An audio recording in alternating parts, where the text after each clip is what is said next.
Hi, okay. Can everyone hear me? Yes, great. Thank you so much for coming this afternoon and joining us for our first artist talk session as part of A Fear of Monsters.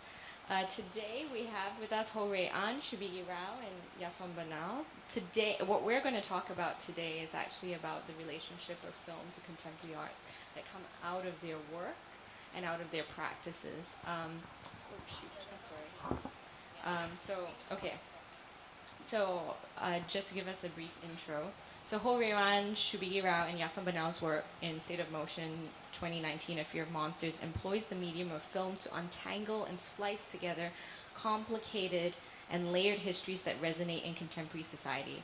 So what is it, today what we're going to discuss is, or try to attempt to answer is, what is it about the medium of film that is particularly appealing as a language and method to unpack history? How does film as a medium change the way we see or think about the world? And what are the different relationships that these three artists have with film, and how that has informed the way the works have developed, as well as how they see their practices. So maybe to give you a little quick intro, how we're going to run today is we're going to do a little conversation among ourselves for about 30 minutes, and then we'll open up for Q&A. But given that it's such a small crowd today, I think we can take this quite relaxed, and if you feel like you have a burning question in the middle of a conversation, please feel free to interrupt us at any point. But I'll do a quick intro of each of these artists. So right on the end there, we have Ho Rei An. So Ho Rei An is an artist and writer working in the intersections of contemporary art, cinema, performance, and theory. He writes, talks, and thinks about images with an interest in investigating the emergence, transmission, and disappearance within the contexts of globalism and governance. We have Shubigi Rao next. So Shubigi Rao interrogates how we know what we do and how we remember what we do. Her multifaceted installations can be read as a type of cybernetic foray across archaeology, neuroscience, anthropology, and etymology. Sometimes absurd things such as building immortal jellyfish, and at other times serious, such as an attempt to produce an encyclopedia. Her artworks are visual and physical representations that point at the complex and inherited systems that govern and define our lives.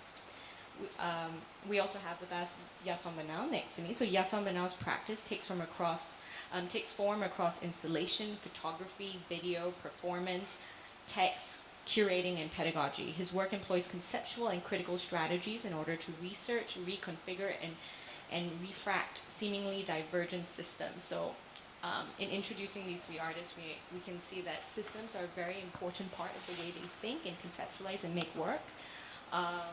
And today we're going to discuss a little bit what film means to them. So maybe to start us off, perhaps if I could put this out to all three of you, if you could tell us a little bit about your relationship to film. And I know you're sharing. You can share with me, and then they'll share that way. Any burning questions, let me know, because I got to bring you the mic. Hi, I studied film and fine art. I took an extra year also just taking different classes in anthro, comparative lit, and all these things. I teach film as well, and I'm the head of the University of the Philippines Film Center. So I guess in a professional capacity or educational background, I'm interested in film. But other aspects of film that really interest me is, number one is the cultural aspect in relation to the Philippines. We have one of the largest film production in the 30s up until the 90s, and also very much in contemporary society. I don't think it's just the Philippines, but the kind of the televisual aspect of celebrity and politics. So I'm really interested in that kind of convergence, how film narratives, political power, and media machinations converse with each other.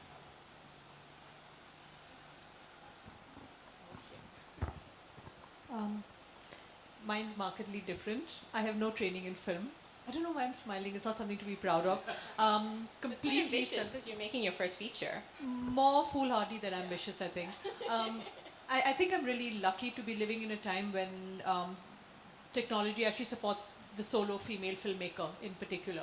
I love that sort of, my equipment's completely portable. I travel and film alone with just the equipment that I can carry, and I have really tiny shoulders, so that's not very much. Not very physically strong, very little upper body strength, so I am very limited by my own physique. So with a very stripped down basic set of equipment, I'm only able to do so much, but within that limitation, it's possible to actually do a lot.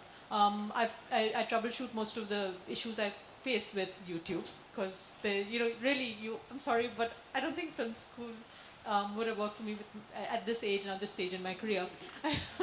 And I also like that the mistakes I make are very often not ones that I judge myself too harshly for, because I'm able to sort of see that it's the point of filming, for me at least, is more about witness and about removing myself as being the arbiter of gaze, which I know doesn't sound like it makes sense, but it actually can happen.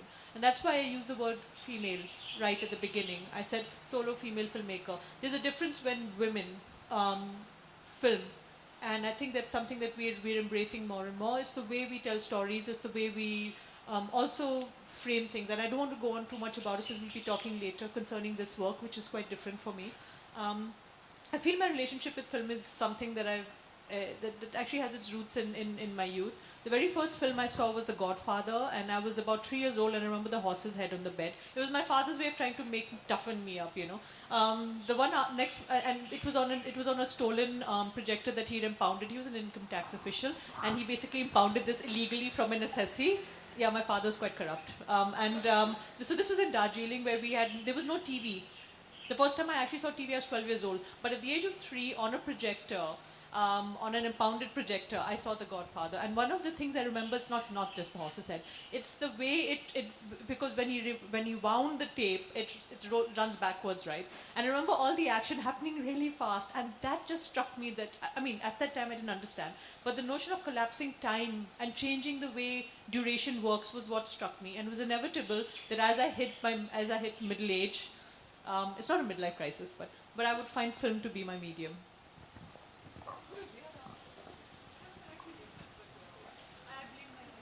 Okay, I don't think I have that exciting stories. I feel it hard to top. I kind of started out making films, but I was also writing a lot about films, a lot about cinema. Eventually, I started working more within a kind of contemporary art context. But even then, and now I still maintain a kind of relationship to cinema and the cinematic more broadly. And I guess, like, for me also, like, I take a rather expanded definition of what counts as cinema. And for me, like, cinema is not just something you go to this place that is called the cinema to appreciate, to watch. So in my past works, I have also worked a lot. I've been also working a lot with these kind of what I would call vernacular cinema practices. So things like dash cam recordings, for instance. That for me, instance, is a new mode of cinema. So this is a camera you put on the dashboard of the car, which I think like in Singapore now almost every vehicle have it. And it's kind of interesting, like phenomenon like this. Sometimes it's more prevalent in some countries than in other places, and I tell people about this dash cam phenomenon like in other countries, and they're like, why do you do that? So that has always been my interest, and in the past few years have been working quite predominantly in the form of the lecture as a performance, which for me, I specifically see it as a kind of para-cinematic practice, because I'm always speaking beside a screen of images, and many of these images are taken from, let's say, from Hollywood, but also from these other different sites of cinema making that I've described, and a lot of them are uploaded online these days, so that becomes, it generates new modes of seeing, it generates new modes of understanding and reading the world. Yeah. So I guess we see like the three of you actually have quite diverse backgrounds when it comes to cinema. Yason and Rayan, clearly you guys work more actively within the realm of cinema even today, but Shubigi is actually working on her first feature film. So I wanted to start that off so that we could sort of understand that a lot of the artists in these exhibitions, in this exhibition, have a very close working relationship with moving image, and specifically the idea of what cinema is, and modes or ways of making that come out of this cinematic practices. So that being said, I think that's a good segue to actually start talking about Yason's first work. So if you don't mind, what we're going to do is go by each work and then string together the relationships. So Chop Chop, I have to say, is one of the most exciting works I've seen in quite a while. And I didn't realize that you actually made it in 2005 when I first discovered it. So could you tell us a little bit about what inspired Chop Chop in 2005, and perhaps what was the reception when you first made it in the Philippines? Because it was shown in the Philippines, and it was made specifically then. Yeah. I mean, just growing up, I was a martial law baby, so Marcos and its relation to cinema was something already I was quite interested in, from the history of the film center to the narratives around martial law, censorship, and all these things. So Imelda and Chris Aquino are these two political figures that are, I guess, in a way intersect with my interest in this kind of stardom, state, and symbolic capital. And I just came back from postgrad studies, and even prior to that, I had a few works dealing with kind of political currency and media, I guess. So when I moved back after 6 years being away, I showed that.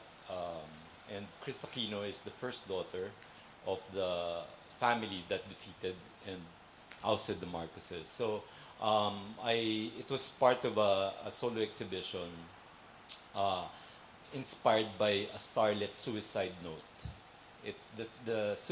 Filipina starlet committed suicide, and her suicide note said, "It's a crazy planet," plural.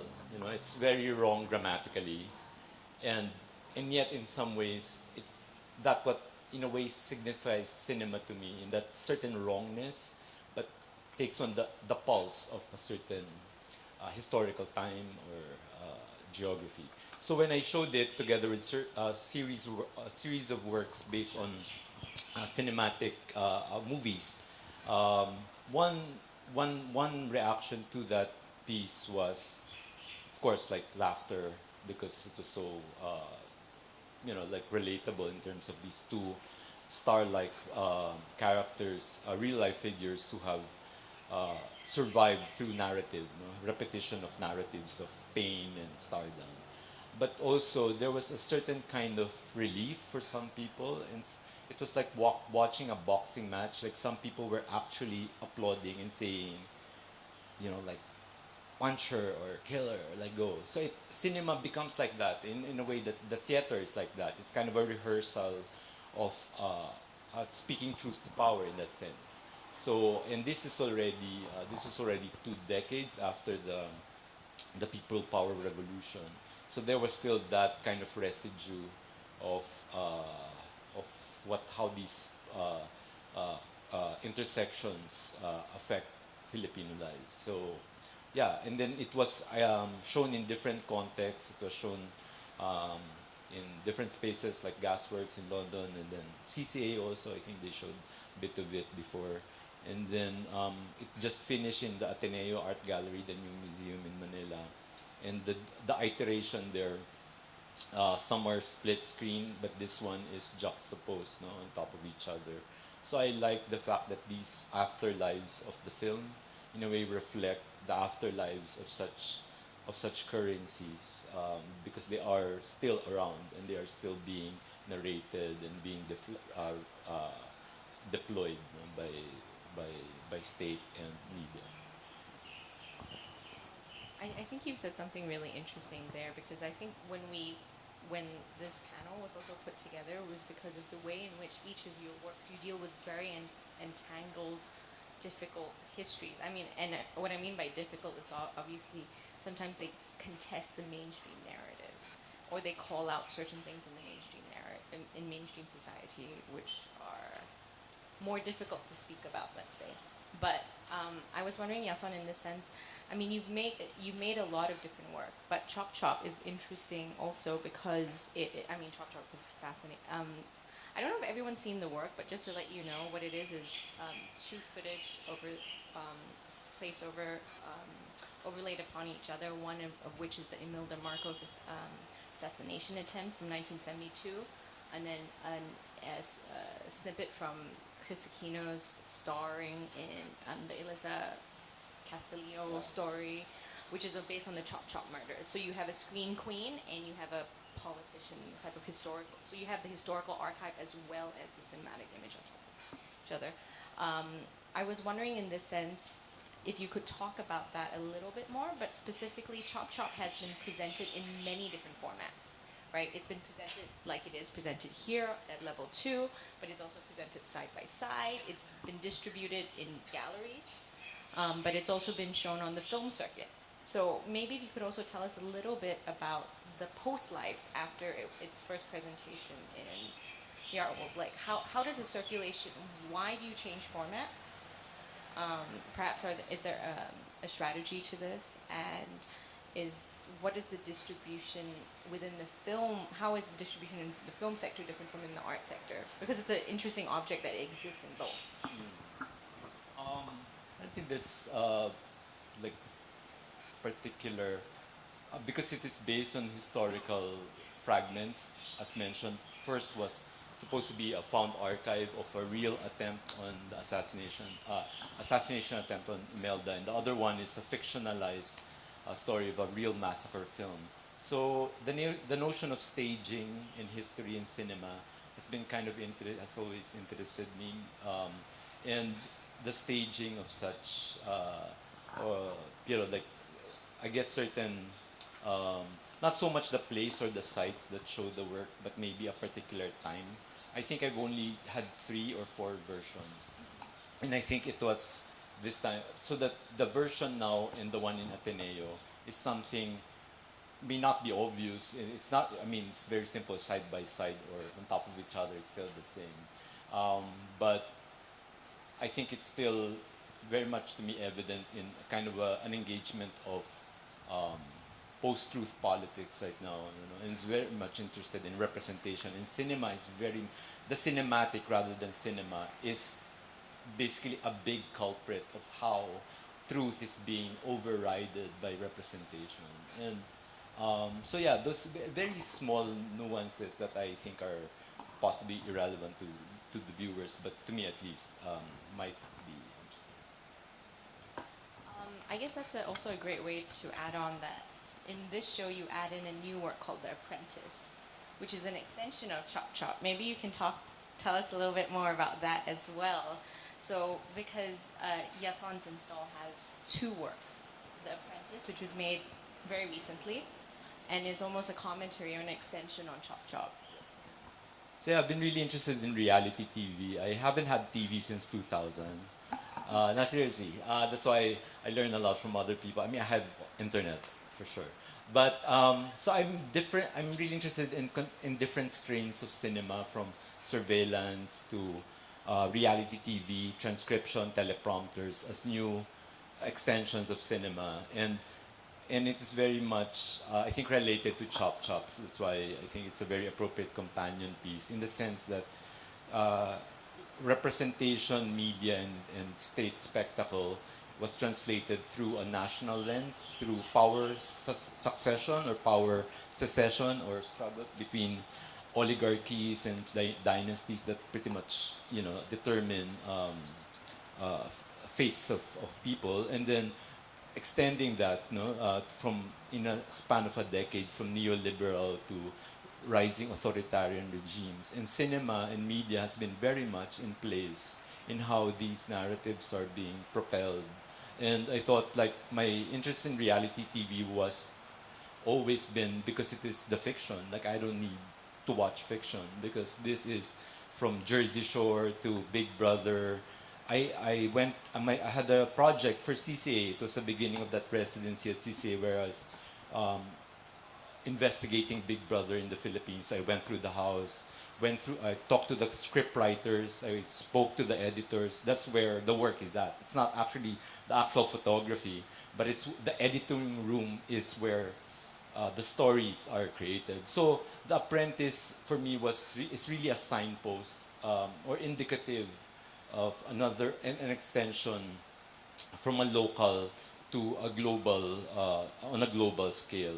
And the translation in Mandarin is really, for me, both, again, like humorous and also slightly I mean, ominous and quite scary. How the power struggles between these two.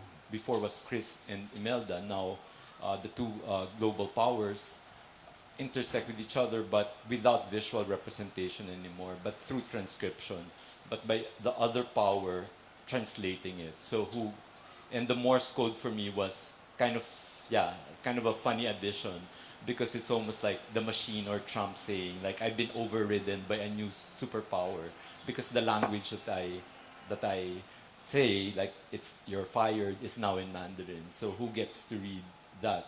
So that access to knowledge is now extended, and cinema is still pretty much also about linguistics, or spoken word or written word.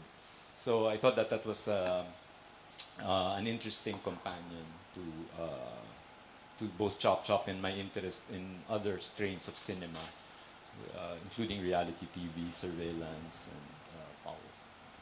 Yeah, thank you, Yason. I mean, that's a very profound, actually, answer, because if we think about language, actually, in Shubigi and Rayan's work, the moment of transcription, the moment of even cinematic editing is so important across all your works, and you actually take them up in very different ways. So I feel personally, just as an outside reader, Yason, it's almost like an object that is on display for you. But then in the case of Rayan, if you don't mind even commenting on this, because I think this is quite an interesting work with student bodies. The historical trajectories between Chop Chop and Apprentice overlap in some senses with the historical trajectories that Rayan's work takes on. Rayan, if you could comment a bit about the way in which language fits into, because your work is navigated through subtitling. And this is actually quite a big change for your practice in some sense, because the last couple works that you've made have been largely performance driven. And then I have a question for you, Shubigi, after, so just to let you know.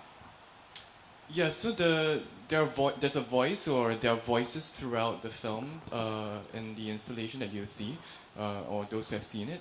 But these voices are pretty much unintelligible only unless you were to read the subtitles. And I guess the subtitle has always been an interesting space within the screen for me, because it is kind of within the frame, but it's also kind of external. It's just kind of supplementary presence, and some people prefer to go without it. And living in Europe for a while, I sometimes realize that people prefer their films dubbed, which is, for me, is extremely disorienting and as an experience to hear a film being dubbed. But so the subtitle occupies this kind of liminal space for me. It doesn't quite invade and take over the bodies of the characters, but in a way it kind of becomes the only body that you see in the film, because you actually don't see bodies in very much in this film, even though the film is called Student Bodies, and so in many ways the subtitle is supposed to carry these bodies that you don't quite see.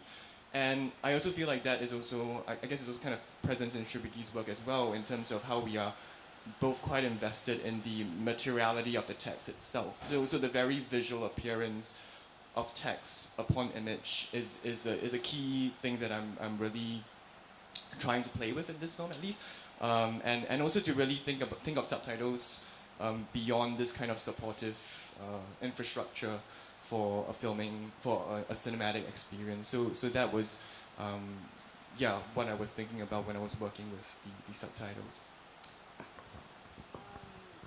Maybe if you could also just add how that shift came about, because it's a big shift. You have always been the narrator of a lot of your work, and now the machine, like Morse code, is speaking. So those of you who are not familiar, I tend to do, I've been working a lot in a kind of lecture form, so are we in a way talking over images or talking around and kind of occupying this positionality of being beside a screen and responding to these images. So in a way the film kind of marks a departure from that mode of call and response whereby we really don't really see my presence, and I was very clear when I was making this film, I didn't want it to be just in a way a documentation of a lecture, and I really wanted to work with, in a way, certain of the kind of very basic vocabularies of cinema. And a large part of it was also kind of responding to the theme of this exhibition, which is horror. And like for me, horror is a very specific cinematic genre that really builds upon, I mean, the main elements of horror builds upon the most basic elements of cinema, and it plays it up, you know, whether is it sound, is it editing, voices, time, space. So it's really using these very basic elements of cinema and to provoke the most kind of visceral reaction. So there is this relationship with the body that is very internal to the genre of horror itself. In fact, I would say more than any other kind of genre, it really gets into your skin. So when I was making that film, I was clear that I wanted to work with these vocabularies that are already available within this particular cinematic genre in itself. So it was really from this premise that I started with, and in a way that the subtitles started to become a part of this horror narrative. You know, what happens when this subtitle, which is supposed to be, you know, that which you're not supposed to notice so much, you know, when it is supposed to be this supportive element, starts to take over the screen in a way. So the horror is not just in the screen, the horror is off the screen itself, the horror of a cinema that is kind of going a little awry in a way. So that was also what I was thinking about really in responding to the framework that you laid out within the exhibition. Yeah, I mean, I think you very succinctly picked up on it, and it's something that I think comes across with a lot of the ways that the artists have, throughout the show, have dealt with horror. If we think of horror as a system of governance, the governance over the body, because it's through jump scares, through sound, it really is a type of navigation and management of a personal response, but also people collectively. Mass hysteria. A lot of horror films are based on episodes of mass hysteria, stories of mass hysteria. This being said, and it's also a great segue, I was hoping, Shubigi, you would respond a bit to what Yason and Rayan have shared so far about their relationship with, in the way text has entered their films, because in a sense, you deal with a history of, your work does a two-level type of thing. You have a lot of text, you deal with conventions of cinema as well, in similar ways. That if we begin with what Rayan sets up, it's almost if we all agree that horror is a type of governance, because it's a type of system of governing bodies and whatever, and personal experience, bodily effects, and so forth.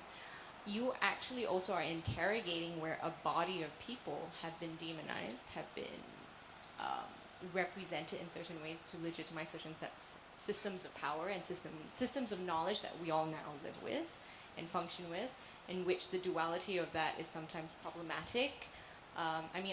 So just to give a little context, Shubigi has made a new film as part of the film installation as part of this exhibition called The Yellow Scarf. It is shown with 3 of her prints, Growth of Man, Mangrove, and Forked Tongue. Personally, we've installed Mangrove and Growth of Man right outside the entrance to Yellow Scarf. And would you mind if I share that narrative? We always talk about the flip side of, I love those 2 prints because they are kind of emblemic. They're kind of like like an emblem a bit of some of like the ideas in this exhibition, because what is the monster? What is horror? Often it's the foil for the mainstream in society, but the monster in a sense is an organizing principle for the chaos in our world. It gives us, as scary as they are as creatures, they are also beings that give us a sense of right and wrong, that there's left and right. It gives us order, it orders knowledge. So what I love about Growth of Man and Mangrove is you have a tree where you have ideation, sort of like the ideals of man's civilized knowledge growing up one way, and then the flip side of the swamp, the spew, the things uncontrollable of the root system. And I think in many ways, the way we think about monsters as a cultural artifact, we like to think they exist only at the periphery, but actually it's almost like the root system in the tree that is the rest of society. So, sorry, I don't mean to overread your work, but in many ways, like, that is kind of some of the discourses coming out of this exhibition, that we're challenging the ways we think of these signifiers, or the ways we think in which cinematic space is used for to perpetuate or capitalize on these types of signifiers. So if you could respond a bit to Yason and Area, going back to the relationship of film, text, and the unpacking of history, but specifically the history that you have dealt with, which is the Tuggy. And you have two layers there. You have the body of the Tuggy, and you have multiple layers, but layers in relation to this conversation. You have multiple, I throw the binary out the window, there are no binaries. Especially in this exhibition, there are really very, like, we skirt that up. We try to skirt that a lot, or if there is, it debunks it quite quickly. The works debunk it quite quickly.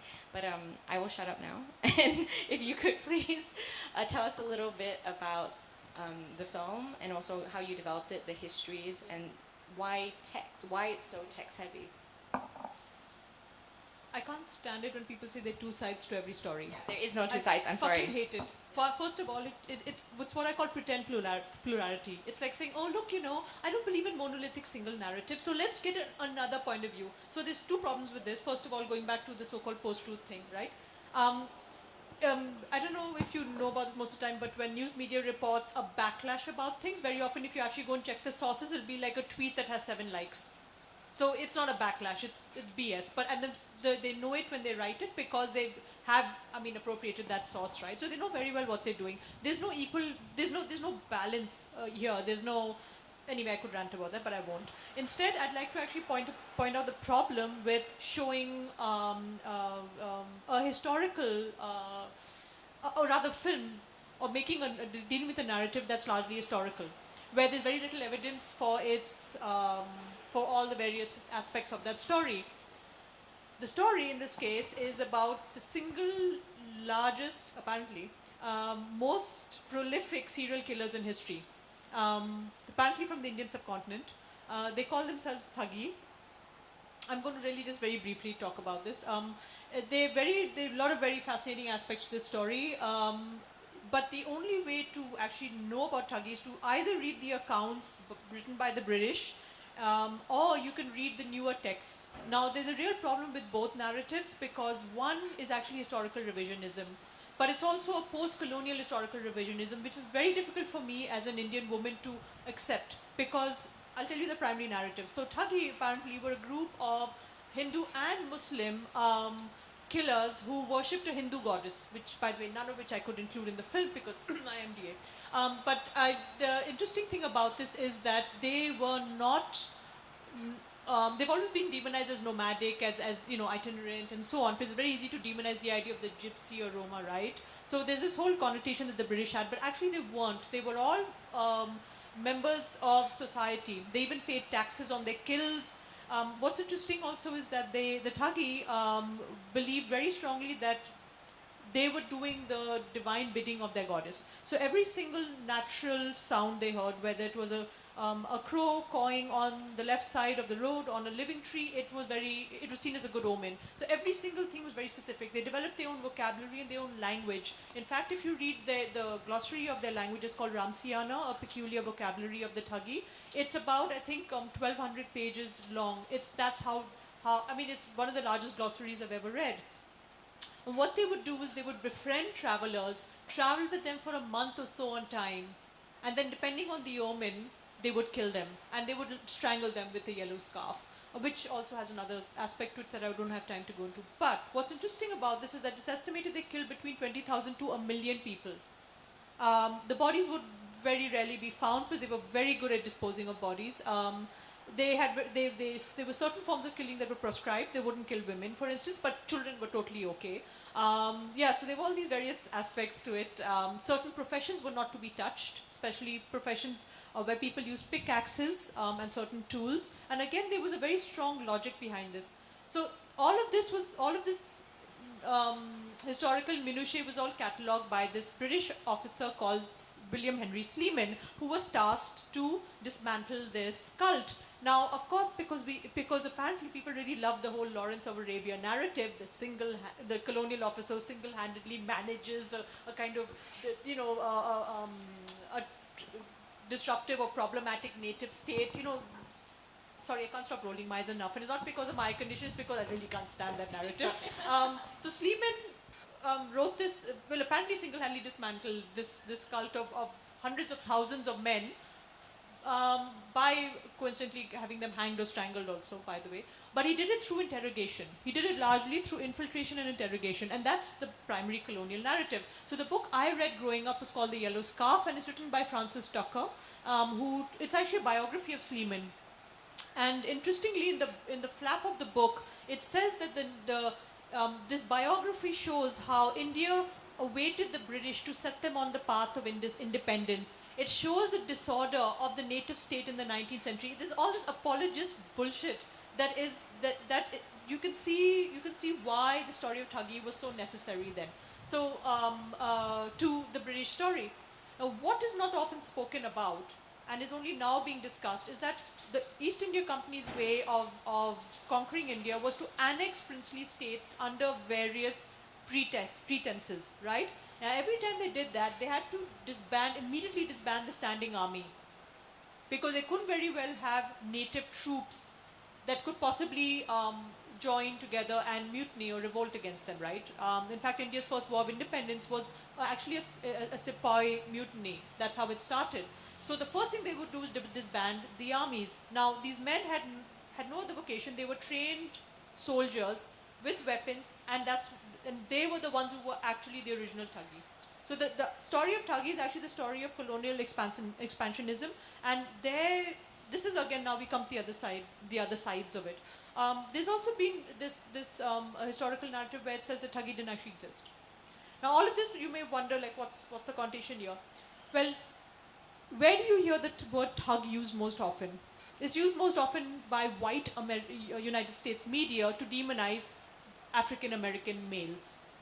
And part of the reason is this: every colonial depiction of thugs in India shows them as dark, bearded, menacing, hulking men who come out of the forest and attack white women. Go and look up all the movie posters, because apparently a lot of horror films were made about Tuggy. Queen Victoria, for her, it was like her favorite story. There was a Pulp Fiction. It was the most famous Pulp Fiction novel of the 19th century in England. Like, everyone voraciously read a kind of, this salacious story of the thugs. It's called Confessions of a Thug. If you look at all the pictures, it's all these dark men strangling these white women with their breasts, of course, falling off, because naturally, right? So it's all this really exploitative spin on it, and we're not surprised by this. You see it, you'll understand why you're not surprised. Because the story of the thug in American media actually derives from a very racialized idea of unmanageable brown-skinned men. Right? So all of this I'm telling you because it shows in the text. So the way I use text is to actually talk about the lies, the violence that's inherent in almost every text. Almost every text is an act of violence. My speaking to you is an act of violence, because I'm telling you these ghastly things in an almost glib way, but it's also because I can't, in a very short conversation, tell you how truly horrific a lot of aspects of this story really are. And what I try and do with text is use more precision than when I speak. And so the prints and the film are related to each other. I use also the idea of the strangler fig as a kind of, I think, marker, as you said, to point out also these problems. And the main problem here, as I see it, is the system of knowledge ordering. So The Growth of Man, for instance, this print, like the film, talks about the way conclusions are drawn from certain holy cows. So for instance, The Growth of Man actually talks about the whole idea of Western civilized behavior. So you have all your holy cows on top: order, reason, rationale, method. I can't remember. What are the others? I don't know. Anyway, go and have a look. Yeah. So under order, for instance, you have Linnaean ligatures, because Carl Linnaeus was the man who named flora, or like he's the one who named all the plants. And the reason for that is because when the early naturalists came to our part of the world, which is South Asia, Southeast Asia, the so-called teeming disorder the teeming disorder of the so-called Third World was just so much for them, they had to completely decontextualize everything. And the act of naming is the act of ownership. So by removing all local names, and local names, by the way, very often carry more context. For example, a local name can tell you whether the plant is medicinal or not, is it useful or not, is it poisonous, is it something you need to avoid, what is the biome it grows in, what are the pests that eat it, what depends on it, what does it, all of this is embedded in the name. Carl Linnaeus removed all of this. So Western taxonomies are implied there. So when I say Linnaean ligatures, I'm talking about the act of binding, which is also something that Tuggy did. One man would hold down the arms, another would hold down the legs, while the third did the strangling. And so from Linnaean ligatures, it moves to Foucauldian fuckery, because there's this whole idea of Foucault's, even the way sex is discussed. I'm sorry, I do have some problems with that as well, with that privileged position, but it carries on that way. But then when you move to Mangrove, you see how all of that just dissolves. And it's impossible, became possible for Europeans to really understand how our systems of knowledge, while not readily apparent to them, to their worldview, something to just be converted. So for instance, our literature became folklore. Our religion became mythology and so on. This is actually something Farish Noor talks about very, very well in his books, if you're interested. So for me, the violence that's embedded in this story was made readily apparent through the texts that I read growing up. Because I was very fascinated by this murder cult as a child, because, of course, that's what how old was I? 7-year-old, 8-year-old girl would read murder cult. And I remember reading only these accounts. It's only in the last 10 years have new accounts come out which have actually examined, did the Tuggy really exist? Did this prolific murder cult actually exist? Thank you so much. I mean, I think you get a sense that the three works are very layered, and there's a lot of deep research that goes behind actually each individual work. And that the moment in which you see the art is sort of an experience that becomes a way that you access perhaps some of the research that these artists have done. We have about 30 minutes, so I just wanted to open it up to the floor for questions, because you've had a little bit of an introduction in relation to how these artists view their position in relation to film, how they are inspired by the cinematic, or how they use the cinematic in their work. Do we have any questions from the audience? No? Okay. In which case then we'll just keep we'll be talking a little bit more about the work. I mean, okay, so just going back a bit to you, Shubigi, if you could flesh out a little bit your relationship to film. I want to go back to the main question. I want to ask this of all three of you again about, you can work, all three of you have worked in multiple mediums, right? Whether it's performance, whether it's installation, whether it's even curatorial projects, let's say. And I'm wondering, what is it about the medium of film in particular that you find most useful, or the cinematic most useful or most rich in terms of pulling apart these histories that you're doing research in? What is it about the space of the cinematic, which one of the things that I was thinking about with Shubigi, sorry, and I'll link it to all of you. Actually, this is a question for all of you, but I'm just illustrating. Shubigi and I worked together the first time 10 years ago, and it was on an immersive installation. And you were not making films at that point, if I recall. You were just making installations. There was a video. There was a brain dissection, remember? Yes, a fake brain dissection. Yes. Yes. But it was part of an installation that was supposed to be like a little world that you entered, right? So there's something about cinematic space which is also like a type of worlding. So I'm wondering if you can comment a little bit about this. So why specifically film is such a robust language when we want to talk about history, or when we want to unpack some of the historical legacies of the contemporary that are defining the social politics that define our everyday lives? Big question. You can have big answers, you can have small answers. It can be as simple as, why do I like film? And why I want to make film as opposed to print, or why I want to make film as opposed to, why did you make these specific works through the medium of film, or in relation to cinema? Any of you? Anyone jump first? Or maybe, do you want to? Yeah. Yeah. It's good. I think whether it's one medium or the other, I think the idea of the ideas propelled by cinema, or the moving image, has always been inherent. Now I think I'm thinking, as I mentioned earlier, the contemporary strains of the moving image via data and capital, which may not be related to cinema, or post-truth politics, representation of both othering and powers that be.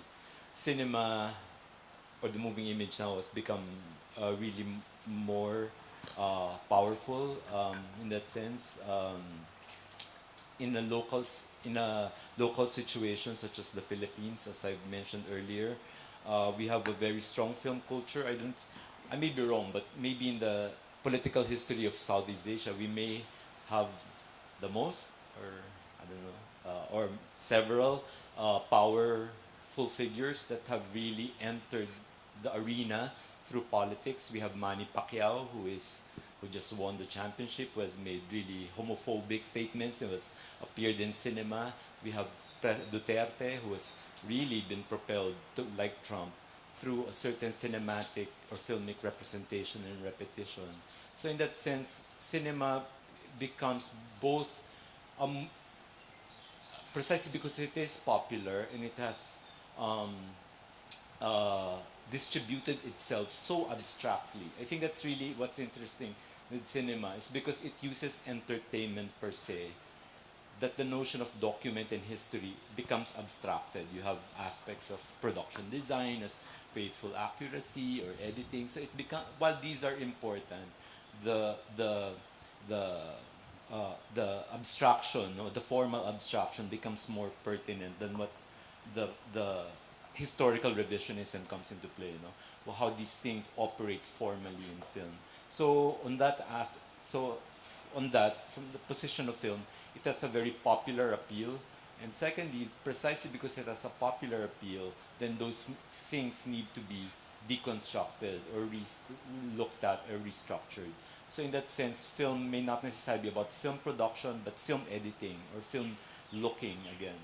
So there's been several manifestations in my work, but at least for these two things, it's a very simple sleight of hand gesture of just putting things together and based on reality and real aspects. So with working with simple things, that I think more than art per se, that cinema has that capacity to really address a crowd that it needs to be looked at. And that's why it has, I mean, the documentary is back from the dead, the past decade. It has this, like revenge of what is data. Is it just data? Cinema translates data into narratives, and that needs to be looked at. People think that, because it's internet, or just the more that we know Wikipedia. But for me, the horror films now are Citizen 4 or Inside Job or The Act of Killing, like documentary fictions are really important, or data-based cinema or survey, or I love Dragonfly Eyes by Su Bing, which used CCTV cameras, and it was both so poetic, but also so telling of we are living in not even Orwellian, but like really not society of spectacle anymore, but all these conflations of spectacle, surveillance, regulation, and revision. But there's also points of resistance. So I think that's also the possibility of film viewing public, how especially in the Philippines, how film audience is not necessarily a film public. There's been a conflation of the electorate with the film viewership. It's by knowing who the fans are, and they will propel a narrative to get into political power. So it is, the history of media oligarchy in Manila, while also very resistant to fascism, has also his own kind of history of interest in that sense. So I think whether it's interest in reality TV of Big Brother, or deconstructing how we see something as real, to look at these abstract mechanisms of cinema and how it is being consumed. Thank you. I really agree with what you said about documentary fictions. Funnily enough, I wrote my master's thesis about documentary fictions and hoaxes. This is in 2007, I think, way before I'd actually started working with film, because I was already very uncomfortable with how texts are received. And my love of film, I think, comes from the same love of books and the love of text and the love of the bibliophiliacs. need to always be lost and always overwhelmed. Because when we talk about bibliophilia, we tend to think of, someone who loves books or whatever, but actually it's the feeling of being constantly overwhelmed in a way that's actually delicious, and it's not as awful as the lack of control we have over our perceived realities. And that brings me to why film is also such an attractive medium for someone like me, for instance. It's, your reality is only a perception. At the same time, you also understand that the shaping of those perceptions have been in the hands of people who have also perpetuated certain power structures that are so entrenched. I have to be particular because I like to be specific, otherwise this can just, I feel that my point may not come across. As an Indian, I hate Bollywood. It's one of the vilest industries, and I don't just mean it as the industry itself. It's disgusting. It has actually normalized sexual assault, for one thing. It's normalized uber patriarchy and very, very casteist, Brahmanical ideas. It's actually been responsible for, it's just ghastly. I don't even know where to begin about how problematic Bollywood is. And it has such a stranglehold on the Indian psyche. Indian culture is defined through Bollywood. People see themselves reflected on the screen. They also act out what they see on the screen as a form of recognition. This is us when it's not them. It's always talked about as the great equalizer in India, that everyone from the poorest to the richest goes and watch the same movies. That's bullshit. That's really not true at all. It's a way to paper over the really systemic problems that are there in the power structures in India, which is one of the countries, if you want to talk about inequality, oh my God, that's, yeah. And I think the problem with Bollywood also is it's caught up in the nationalistic idea of what constitutes Indianness. So it's not only a phenomenon, culturally speaking, or an aesthetic phenomenon, or whatever. But I'm really not just to talk about Bollywood in that way. I also think that the problem with Bollywood is that it attempts to always present history. It's always doing this. So the most popular Bollywood films have been semi-historical or quasi-historical, or so they've claimed. But they've always done it in a way that only perpetuates a dominant narrative without addressing anything else. And if anyone calls out that narrative on the screen, they're invariably punished for it. They're either brutally killed or brutalized. Very often it's a woman, of course. And that's, again, a perpetuating, and that kind of, so the catharsis you get from watching that is actually the catharsis of watching the unpatriotic, unnationalistic naysayer getting what comes to them. So it's a very, very dangerous thing. And you can see the rise of fundamentalism in India, in religious fundamentalism in India, and the RSS, which is a very extremist wing of the Hindu Nationalist Party. They're very similar, again, in terms of the Tetis, but you see the same thing. It's just the same demagogic, neo-fascist ideologies that are present, except in India it comes with its own particular flavor of casteist bullshit. And you can see all of that already in movies from the 1970s. In Bollywood rom-coms from the 1970s. You can see all the seeds of that being sown there. I'm not saying it's a deliberate thing, but it's no question that a lot of it is top down. And it sort of allowed fringe ideas to become mainstream and accepted. And that's actually part of the problem with reality TV as well, I think. Part of the problem with the way so-called viral videos travel, normalizing certain things that are completely decontextualized again. And I think that, yes, there are these problems, but at the same time, I think that it's not enough to stand back and critique them. At least, I don't know if this is going to work. I'm probably going to fail very miserably at this. But as an Indian woman, I feel, oh God, that's such an essentialist statement, sorry.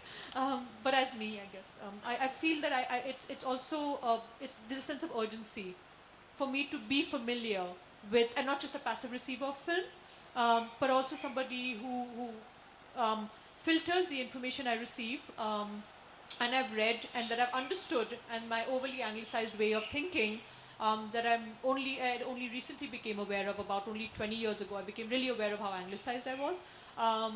And all of that gets filtered through the way I use this medium. So I think film, in terms of, like when you spoke about documentary fiction, I really couldn't agree more with that. The idea of verisimilitude is really troubling here also. I mean, if you look at the history of newspapers, before photography, a print, an etching or a mezzotint was regarded as truth before photography. an artist's rendition was regarded as truth. And then photography came into the plant, and photography was seen as being this great notion of truth in cinema and so on. I'm actually not comfortable with the term post-truth for this reason, but I don't think it's a term we should be banding about too easily. I think it delegitimizes what is very urgent and also legitimizes what perhaps, perhaps should just be seen in a larger context. So I think the way we look at documentary, the way we look at so-called truth-telling with the camera, it comes already with this baggage, this knowledge that you can't, the camera is not enough. I think perhaps that's why we're using text also. The camera is really not enough. For a long time, we thought it was, we accepted it. There was all this bullshit about, like in art, for instance, the conversation, is painting dead after photography and film? And then, this whole idea of, oh, people are not going to read physical books. We go through these spasms of agony, of medium-based things, which are just all nonsense because content survives medium. I think there is a crisis in filmmaking. I think there's no question about it. You can see it in the way recognition of certain forms of film happen only in certain arenas. So certain films that do, like The Act of Killing, for instance, that was one of the few films that I think moved outside of of the limitations of the circuit. Otherwise invariably the films that do that kind of storytelling end up getting just shown in very small scale circuits.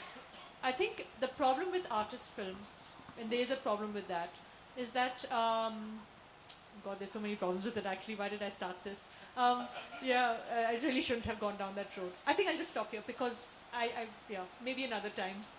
I'd rather listen to what you have to say. Yeah, but just to build on what you mentioned actually earlier on is also the idea of bearing witness. And I think that is something that's it's not exclusive to cinema, but it's something I personally find deeply invested when I'm working in a cinematic medium.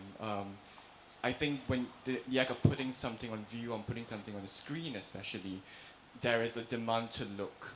But very often this demand to look does not necessarily always translate into knowledge. So the act of looking is not conflated with understanding or really or completely apprehending what is being seen. But that said, I think there's an interesting relationship that you see where you start to see now where you start to see this gap starting to collapse. And if you think a lot about how especially video circulate on the internet, the text-image relationship has become so tightly intertwined. You almost don't see an image on the internet that is not accompanied by a text. And the meme becomes almost this kind of perversion of this phenomenon where the text is combined, it compresses itself into the image and it compacts and circulates as an image. And now you even have videos that have text embedded inside it. So also partly because of the way we look at these videos on the phone, so almost all videos now would have subtitling. And you also have this phenomenon that is becoming extremely kind of prevalent, which is this kind of explainer video. So you see that being, and that becoming extremely popular on the internet, which is almost runs counter to the logic of the internet if we think of the internet as a place that runs on short attention spans. But now you have, Vox, Vice producing these, like 20 minutes, quite substantial kind of videos. And the tone of these videos is purely to explain. And I think I think it does point towards this, in a way, the return of text to reclaim the image does point to a certain anxiety that is prevalent within this kind of post-truth context. And so in a way, it's almost a backlash against, some of the things that, let's say, the contemporary art world used to valorize. We desire the ambiguity of images. We exoticize. We want our images to not tell so much. Not to say that now, overloading with text is a great thing, because there are also kind of risk, especially when you watch a lot of these explainer videos. A lot of them comes from kind of ultimately still Western liberal media sources, and they have their own kind of, they embed their own kind of understanding into the text that is inscribed onto these images.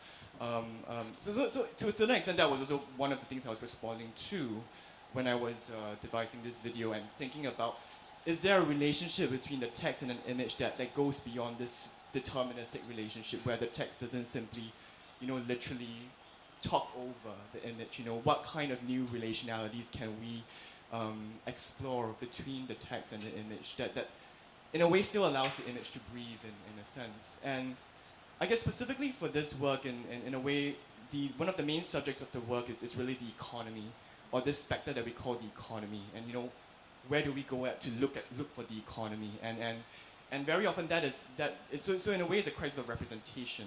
And it is a crisis that becomes especially pronounced in the event of a financial crisis. And actually that was one of the starting points of this work, even though the work goes beyond that, the question of the financial crisis. Because the financial crisis is almost like a very specifically contemporary phenomenon. It is unlike any other kind of crisis. You know, when a disaster strikes, a natural disaster strikes, you know where to look. There is a designated site of a disaster. You go to there, you see that is the crisis. And I guess a part of it is also coming from, I guess, my generation having, which is in the last 20 plus years living in Singapore, or living in Asia more generally, we would have experienced two major financial crises. But of course, as a child, especially when you're told that the financial crisis has happened, it's like, oh, what is this? You know, it's such an abstract phenomenon in the moment of its happening that you don't know where to look. So this is a question of the scene of crisis. You know, where do you see crisis? And actually, one of the starting points for this work was actually an essay by the anthropologist of Thailand, Rosalind C. Morris. And in that essay, she was doing a fieldwork in Thailand when the financial crisis happened. And so she thought that I want to do a kind of ethnography of the financial crisis. And so she think, okay, let's see. The first thing I should do is to go to the stock exchange of Thailand. And of course, that is also a stock image that appears in any kind of, when a crisis happens, you go to the stock exchange, you see all these indices, you see all these numbers, the trading floor. But that is not the crisis. You know, that is only the most kind of externalized signs that a crisis is happening. So in that essay, she starts off by going to the stock exchange, but on the way she got distracted by something else completely. She started to she saw something on television, and that was on television. This spirit medium came on television to renounce his talents, or to renounce mediumship. So she started to go to this ceremony instead. And actually, when she went to the ceremony, she started to theorize more about, you know, the crisis, or she started to read in the failure of mediumship, also the failure of the market, or the magic of the market. So in many ways, my approach to this film and also to this research follows the same spirit, where instead of going to the stock exchange, I kind of take a detour to go to somewhere else, because that is where actually the crisis is. It is not in the stock exchange. In fact, the crisis cannot be encapsulated in a single moment of, let's say, the collapse of the Thai baht, or this event that we call the Asian financial crisis. The crisis implicates the entire period that we call the Asian miracle as well, which is a whole 30-year period. So the idea that there is a miracle and then a crisis happened, that these are discrete events, itself have to be called into question. And I think that begins with the act of finding a scene. You know, where do we begin looking? Yeah. Okay. Rayan, thank you for fleshing that out. I mean, I think what's fascinating also is that this work grows out of another work, which is the Asia Miraculous that you presented at Gwangju. So, in a sense, this goes into a specific moment, but also this bearing witness sometimes, and finding that scene is almost finding an object, and your object here was the student body. And that transformation, which is actually quite interesting, because when you start thinking about financial crises, what's the first thing you do? What's the most resilient industry? It's education, because people go to school to get more degrees. They think they're going to solve the problem. So it's actually quite a cutting critique also on certain sort of future readiness, right? That is inherent to this idea, or the way of dealing with how the crisis fits in with the larger narrative of capitalism and the Asian miracle, and how much education as a system fits with that. Okay, sorry, I just want to point that out, because I think like that's a very important note, especially for the context in which this is shown, and also because so much of our development narratives are based around education, and that a lot of times when we say an economy is doing well, or a sector is doing well, sometimes we look at how many people are trying to get into that sector by studying. And this obviously is an issue that if you're in Singapore, you know more about. I just want to ask if anyone in the audience had any questions at this point. Oh, okay. Sorry. We only have one mic, so if I trouble you, just. So thank you very much for Such lovely presentations on an afternoon. Just a couple of questions. So, to Shubigi, thank you for that. Yeah, for that whole account of the Tuggys. Yeah, and I'm just wondering whether that's the one that's referenced to in the Temple of Doom. Yeah, and then yeah, and then I'm wondering also. So we're talking about horror in cinema as a kind of genre, but can horror also, so if you look at the Temple of Doom with the post-colonial lens, obviously that's another kind of horror as well, right? So is horror a kind of a hermeneutic frame rather than just that genre itself? And to Rayan, what you mentioned about the Asian economic crisis was very fascinating, this idea of how do you find, let's say, the visual representation of it. But I'm just also wondering whether for some lay people, it's also understanding it through metaphor as well. So the idea of the plunge. So when you look at graphs that go alarmingly below a certain level, right? They kind of free fall, which is the opposite of growth, I suppose. And when you have that kind of thing represented in charts and whatever, whether that's a form of a visual representation of it. Thank you.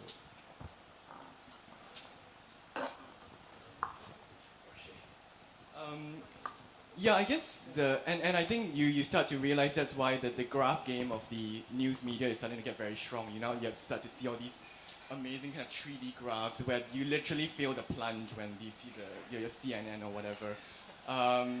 Yeah, but actually that is still, for me, like images like that still obscure, you know, play a role in obscuring rather than, as much as they do also illuminate, because what is plunging exactly? What does it mean when you say that an economy, let's say during the miracle period, experienced a 10% growth rate? Is it everyone is growing? Who is growing? You know, how useful is even, what is the economy exactly that we say is booming? And what does the mere fact of the economy booming doesn't necessarily implicate me in that sense, or is it just a certain group of individuals? So, I mean, so there are these figures that become, you know, different modes that lend to different mode of valorization. You know, we are very attached to, you know, economic growth itself as an index. But I mean, I like that you raised the idea of metaphor because I go into it a little bit in this work, but in this earlier piece that Kat mentioned, which is Asia, the Americas, I was also looking at a lot of these metaphors that were used in the Asian financial crisis to almost try to attribute some kind of source to the crisis. So in a way, we're also going back to monsters. Monsters help us to give form to things that are seemingly too huge and too difficult or impossible to understand. So you give a name to it or you give an image to it, so you can somehow pretend you can actually understand it a little better. And one of the things, some control over it. yeah, so you can kind of imagine at least you can control the narrative when actually you don't. So it was interesting that in Thailand, for instance, the crisis is called the Tom Yam Goong crisis. So and you go to Thailand today, they all call that a Tom Yam Goong crisis. And that was, I mean, based on kind of my research, that was actually a name that was actually first applied by Western brokers when the crisis happened and when they were trying to withdraw their capital from Thailand. And the name itself had an interesting precedent because in 1994, which is 3 years before the Asian financial crisis happened, was the Mexican debt crisis. And that crisis was called the tequila effect. So there was, and you really see in the language of finance itself, this gross kind of racialization where any kind of crisis happens, you know, it's always, you know, these people, the bad practices, this Asian crony capitalism, you know, so it's in a way it's seemingly cute and, you know, this Tom Yam metaphor, but there is a kind of very insidious narrative that is being perpetuated with that. But of course, interestingly, when in 2008, just after, you know, just days after Lehman Brothers collapsed in the US, the Thai media, if you read the newspapers at that time, they already came up with their own name for it, and they call it the hamburger crisis. So there is a rather powerful kind of counter-racialization, and I mean, nobody knows. That's the first time I heard of it, but yeah. So when I was in Thailand, I was like, okay, this is amazing. Yeah. So in a way, these metaphors, there is a lot that's embedded in them ideologically. Thank you. Sorry, can you just repeat what you said? I don't remember. So just talking about horror as a specific genre in cinema, but also whether horror is also a kind of hermeneutic frame that you put into, you know, kind of reading of something But I wonder whether that's about making the disciplinary boundaries sort of like a bit more elastic. But so an example I gave was if you're using a post-colonial frame and you're watching Steven Spielberg's Indiana Jones and the Temple of Doom, then obviously that's, of course, it's horrific, but there's also another layer of horror, right, to it. Yeah, the obscenity of that kind of representation. Thank you actually for bringing up Temple of Doom. Temple of Doom is one of the most egregious depictions of Tuggy, but not just Tuggy, but also the so-called native state. There's a scene when the so-called native leaders, I'm using the word native deliberately, by the way, repeatedly, because it's embedded in this whole narrative, where they sit around a table and they do things like eating monkey brains. That's just so ridiculous, I don't even know where to begin. Largely, they were all vegetarian, first of all, but that doesn't matter. The idea was not only to demonize the Tuggy, but also to demonize the leaders of Indian states. By doing that, it supports the same British narrative, which was finding excuses to annex Indian states. Now, Sleeman, the dismantler of so-called dismantler of Tuggy, was actually very well known for his what he was actually sent to India to do was not dismantling Tuggy. He was sent to observe the state of Oudh, also known as Awadh today. Oudh was apparently, according to the British, being mismanaged. Part of the reason was, again, the British were very good at something called divide and rule policy. Divide and rule was an actual policy. They named it. This is not historical revisionism, by the way. Divide and rule meant to sow communal enmity between Hindus and Muslims. And it's been so successful that we can see the repercussions of it even today in India. And one of the states they identified to do this was in Awadh. Awadh was one of the princely states that had a lot of Mughal influence, but was a largely benevolent state. Because it was benevolent, there was no discord between Hindus and Muslims. The British sought to sow that discord by declaring it an incompetent state where the landlords are squeezing the peasants dry. Interestingly enough, there was a lot of social justice statements that they appropriated, which of course is the English East India Company and the Crown. There was no way they were there in India for social justice. But they used that rhetoric. And a lot of that rhetoric is very similar to a lot of white liberal rhetoric we hear today about the need to intervene in other states. We heard this similar rhetoric when the New York Times supported George Bush's invasion of Iraq. It's there in the same divide and rule policies, the same rhetoric the British used. Some of the phrases are even very similar. It's that kind of earnestness that goes with, oh, these poor people, we must help them. And so Sleeman was sent to write a report on Awadh. And his report, when he actually went there, and I must admit this, I must give him this credit when it's due. I wish I brought the book, actually, I can't remember the exact quote, but he just says, if the Crown uses this report as an excuse and justification to annex Oudh, it will betray our truest intentions, which is to colonize and annex the subcontinent. And he was so open about it. He basically said, you cannot do this. But of course they didn't care, they went right ahead and did it. And it caused a lot of problems. It destroyed the land reform that had existed for 2.5 centuries, whereby the people who farmed the land also had a stake. They didn't own it, but they had a stake in the land, which is a very far, I mean, it was one of the few states that had that level of land reform. The British destroyed it because they were not interested in small shareholders or in farm holdings. They were interested in turning it all over to cotton, to only having cotton, spice, rubber, and their usual cash crops, which were all being sent back, of course, to the mother country.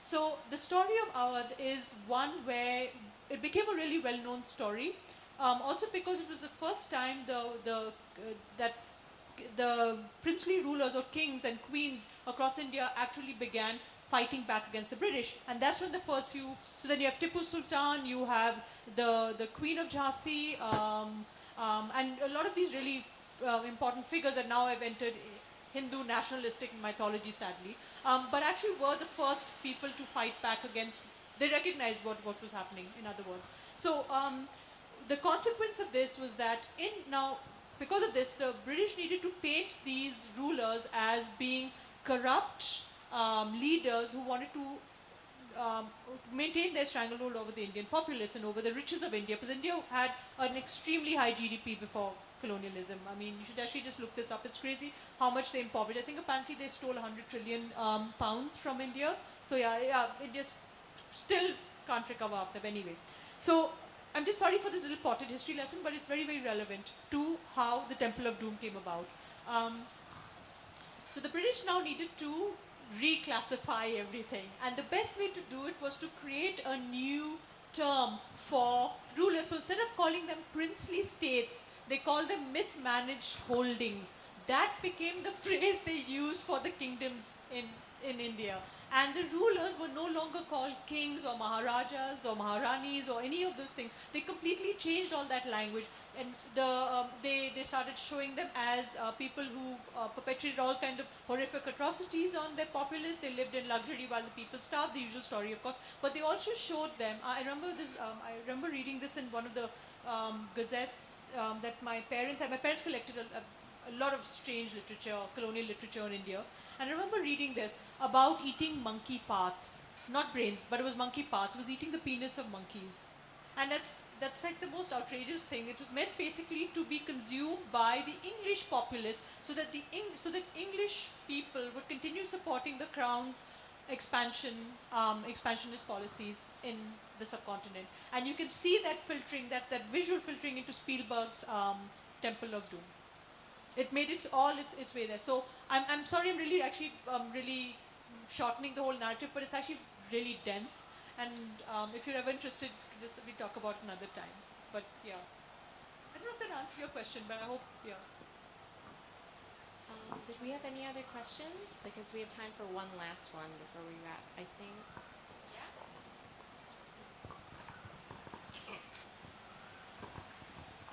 Hi, I'm actually interested to open up that can of worms that you talked about artist films. Since this panel is being framed in, like being the three artists here as being fluid as well in terms of like cinematic works and being sometimes termed as filmmaker. I mean, especially with Yason and Rian. So that portion I think is quite intriguing for me. So if you can just discuss a little bit about it before we end the panel. Well, you did open Okay, it. fine. All right. So I'll be specific this time. I'll talk about problems in my work, so that way I don't insult anyone. Also because I honestly admire other people's work way more than my own. First problem, I started teaching myself how to film simply because the project that I was doing demanded it. It's a 10-year project called Pulp, a short biography of the banished book, and it's ostensibly about the history of book and library destruction throughout human history. And that's, I said ostensibly on purpose. What I'm really trying to talk about is why our species defaults so easily to violence. Why is violence such an easy way to solve apparent problems, or as we talked about managed horror, right? And the reason I only narrowed my lens to books and libraries is because it was one way to talk about the sheer scale of atrocities that have been committed. Because very often if you want to, if you're a tyrant, you can kill people, yeah, sure, you can massacre them. But if you really want to break their spirit, you have to destroy their culture. And these two things often go hand in hand. I was looking also at the rhetoric that follows genocidal talk and genocidal action. The rhetoric that follows that is always the talk of purity, cleanliness, hygiene, and so on. We know this already. I think this is common, right? But those aesthetics have bled into a lot of artist filmmaking as well. And it's also there in my film. So there's a real problem that I find. Actually, let me just dial back a bit. The reason I said I'm a solo filmmaker is because when I film people, I need them to know that it's only me listening to their story at that time. I'm actually listening to them. I don't care so much about the technical aspects. So once the camera setup, sound's done, lighting's handled, I'm actually just listening to them. I react with them. There are times I've chosen to turn off the camera because the story is just too dire and I know they're going to regret telling me this. Every time I show any of the footage, I get permission again every time because sometimes the stories do not travel. They should not travel because people can get in trouble. There are a lot of people who do things that would actually put them at risk. I work with groups of people who are definitely on the so-called wrong side of the law, but there are also people who are who do things and do fear for their lives and their safety. So there is a massive ethical issue here. One of the problems of being an artist and making artist films is you very often parachute into a place, take your story and leave. And that's one of the first problems. The second problem is the aestheticization of violence. Part of it is also because that's what we've been nurtured on. The history of film is also the aestheticization of violence. Brutalization is always, so it's not only aestheticization, it's a narrative sensitization too. For example, filmmakers, very often male, who are like, oh, let's talk about how much violence is enacted on women by brutalizing a woman. Or, let's just, the only way the male hero can advance in his story, his arc, he can grow, is if something brutal happens to the women in his life. It's just such a constant trope that, of course, it's being thoroughly mocked now, but we're still seeing it. It hasn't vanished. It's still there. And this whole problem is, I see it as a problem because this is what we've been bred on. This is what we've been nurtured on. You have to consciously address this, unpack it. Of course, I've mentioned some very obvious examples, but there are other examples, the way we use cameras, the way we think, oh, this should be captured in a certain way, this should be edited in a certain way, this is not relevant, that is relevant. This act of overlaying our narrative structure over someone's storytelling and witness is very problematic. So I know that these are things I've tried to address and confront. That's why the first time I showed footage from my pulp film, it was shown last year at the Signature Art Prize, right? The judges told me later also, they were like, why did you do it this way? I mean, it just doesn't look visually interesting. I was like, it's not about being visually interesting. What I did was, I had small monitors and you could choose what you wanted to watch. You were in charge of, I was removed as far as possible from deciding for you the narrative flow. So you could skip between different, I mean, there were these there was a short brief, for example, you'd have, there were these little cards that would tell you, because they were all numbered clips. So in the clip number 12, for instance, there'd be a time code. It's only 12 seconds long. So yeah, short attention span, go watch it. And there'd be one little quote from it, for instance. Like, for example, books are as bones in a library. What does it mean? If you're intrigued, find out. But you could also leave halfway. The idea was you stitch the narrative. You are the one listening to people bearing witness. I, as far as possible, should be removed from that process. So the first time I edited a film, an artist film, was actually very difficult. Because for me, the problem was I was supplanting my narrative way of thinking and looking over the stories that I've collected across the world and through very diverse groups, people who are definitely not in agreement with each other ideologically.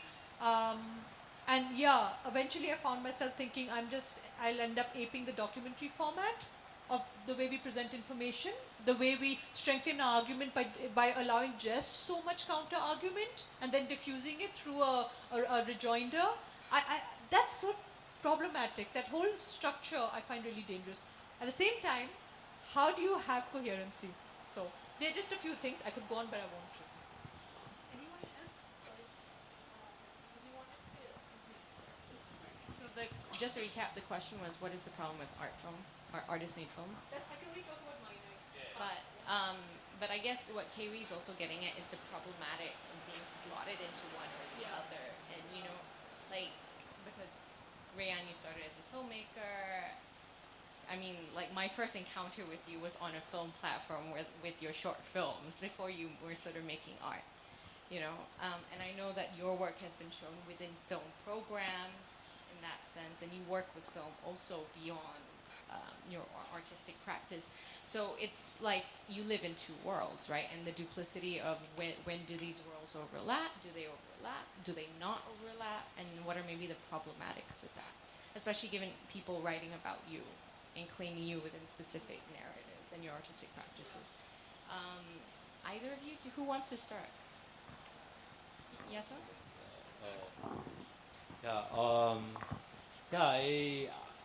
I mean, I studied film, but I really don't consider myself as a filmmaker, and I say that with humility because I admire my filmmaker friends. I think it's a very different, just in terms of duration and narratology, I think it's totally different. What I'm kind of interested in, I think, in terms of art and film is not so much about the work, because the work in itself is situated by the context. So the same work could be existing in different contexts. So I'm more kind of interested in a way, the political economy of these distributions. So film per se, whether it's experimental or mainstream, I think there could be some agreement on the space itself, that it's still single channel. I mean, those are certain characteristics. The objecthood of the artist video, I think it's something that is always kind of being brought about, and it's the same work. And I think that in itself could be looked at, and should be looked at. Like, I mean, a good example would be Andy Warhol, for his experimental film was derided by experimental filmmakers, and then precisely because also it was existing in a kind of a market economy of the art world. So it is very, yeah. So I think it is, in a way, the popular, not the populist, but the popular aspect of cinema and artists responding to that popular aspect could be a productive quality, that the criticality of it, because the context could be a different kind of viewing, spatially, even just in terms of duration and discussions around the particular exhibition. That said, again, the currency of an artist's video, not this in the Philippines, that's still very much a problem, like even from the point of like filmmakers would get screening fees, but then film artists working on the moving image don't. When I curated the program, I think I've been more useful in terms of my programming experience. When I curated the Filipino program for APT, APT 8, the last two APT 8s ago, I really insisted on the contract for the filmmakers, whether artist video or filmmakers, to get an artist fee. So even in that principle alone of that currency, while content might be different, while approaches might be different, but because of that context of an exhibition that's showing moving images, that currency is so important in that kind of viewing capacity. Like you're in that same line, whether you're doing installation or painting. So I'm more interested in those because I think those modes of exchange and distribution actually affect our viewing and the status of a work. And that is possibly also a critique of an artist film video, of having some kind of expertise all of a sudden, when in fact I am, I admire a lot of feature length because it has the capacity to be both popular and still create change. And from the Philippines point of view, a great example would be our second golden age, where we had Marshalo, you had Lino Broca, Ishmael Bernal, working through the system of commercial cinema, but joining the protest, and then the next thing you know, making an obscure ethnographic film or being in a showbiz tabloid. It's those kind of intersections that are not just like purely decorative or, but like really kind of embedded in some economies.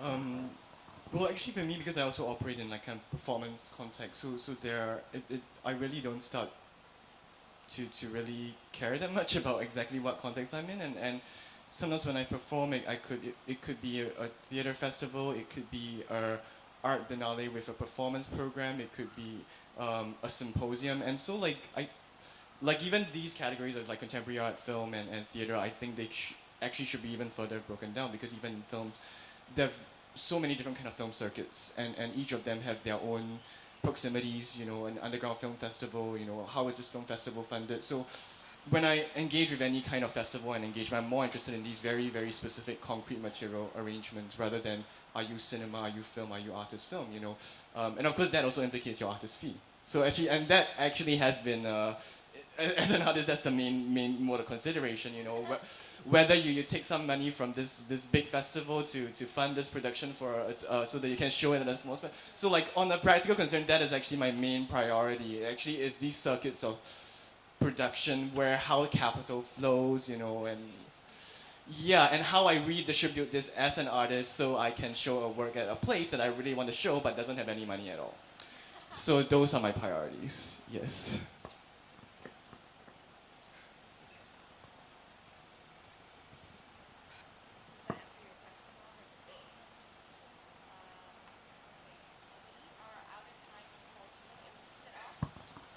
All right, you can hear me? Yes, I'm so sorry. Unfortunately, we're a little bit out of time, and we're in such a poignant moment that I feel we could go longer, so we could continue this discussion on the side. We do have at 4 o'clock, Viet, Elan, and Firol, which will be our next artist talk. But maybe to recap a little bit, we started this discussion really trying to understand or try to chip at this idea of what it is about the medium of film that is particularly robust in talking about history, but also specifically within the context of making art, right? And I think, Yason and Rayan, what you've really brought out about these structural issues, and sometimes we talk about these divides like as critics, as art historians, we're like... Something as well. Yeah, I mean, like, people always kind of fetishize all these kind of hybrid situations, like, oh, film is bleeding into art and all that. But usually these things emerge out of material conditions. Exactly. The reason why, let's say, why filmmakers are migrating into art world, you know, or why some things are happening the other way around, is because of these money and capital arrangements, not because we really enjoy blending genres. Although we do sometimes do that as well. Yes. No, it is very, very true. And I think we always forget this. I always love, I mean, we discuss this a lot, but yeah. I mean, this is the reality where the sort of like, the rubber hits the road, where it really is, we're all navigating systems. I mean, your works are all about exposing, bearing witness to systems that we inherit from history, that are defining today, the narratives that perpetuate through cinema or perpetuate to popular media or through the newspaper or so forth, whatever we constitute as truth or post-truth, for example. And it's very funny because your works are about that, but at the end of the day, how your works are shown are also dependent on systems that you individually navigate in order to make them happen. And so sometimes I think these frameworks that we have, even as art historians or so forth, or the claiming of, or institutional claiming of a certain artist's body of work as a filmmaker or as an artist, has very specific political agendas, but also political aims that relate to structural issues of an institution's need for more resources or whatever, or marketing. And I think like that's actually a really poignant point, because going back to this idea of what it is about film, I want to recount something that all of you sort of said, that the work sort of becomes a moment, Rayan's exact words were bearing witness, but what I loved that Yason said earlier was this idea that, in a sense, in making these types of works, it's a bit like reclaiming the cinematic tools that have sort of, that have perpetuated, created historical and popular narratives that have defined our society, but also like how we see or perceive, or how mass people are imagined and governed. And in a sense, when you make your works, all of you sort of create a little resistance point where these tools are used in a different way or exposed for what they are. So in a sense, why is film so robust a medium for talking about history? Why is film so robust, or the cinematic so ripe for unpacking? Is because of this. It's really at the, it seems like to be, from our discussion today, is really at the intersections of different systems of narrative, but also systems that determine how things are made, how things become popular. All right, so without further ado, our next talk is at 4 o'clock. We may run a little bit 5 minutes off, maybe start at 4 or 5, 4 or 10. I invite you to stay, talk with us more. The next one will be talking a little bit more about pop culture and different forms of consumption, vis-a-vis the works, the research behind a lot of the works that are presented here. Okay, thank you very much for spending time with us.